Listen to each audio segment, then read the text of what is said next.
किसी समस्या को हल करने से पहले उसके कारण को समझें। एक दिन बुद्ध के सभी शिष्य प्रवचन सुनने के लिए बैठे हुए थे।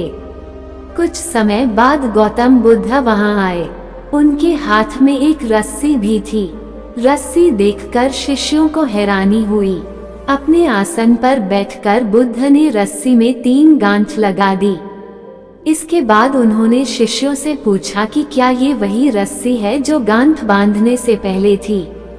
इस प्रश्न के जवाब में एक शिष्य ने कहा कि इसका उत्तर थोड़ा मुश्किल है। ये हमारे देखने के तरीके पर निर्भर करता है। ये रस्सी वही है, इसमें कोई बड़ा बदलाव नहीं है।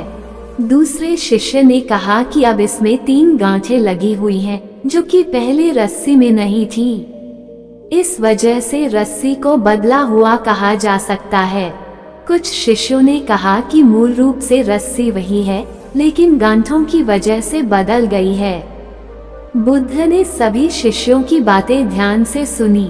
इसके बाद कहा कि आप सभी सही हैं। अब मैं इन गांठों को खोल देता हूँ। ये बोलकर बुद्ध रस्सी के दोनों सिरों को खींचने लगे।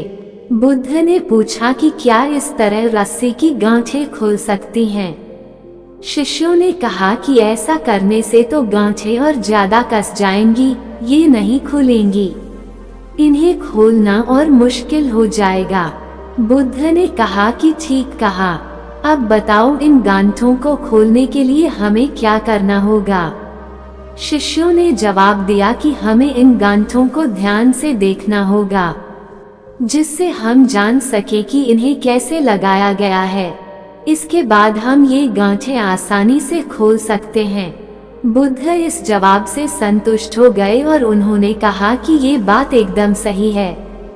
हम जब भी परेशानियों में फंसते हैं, तब हम बिना कारण जाने ही उनका हल खोजने लगते हैं, जबकि हमें पहले समस्याओं के मूल कारण को समझना चाहिए।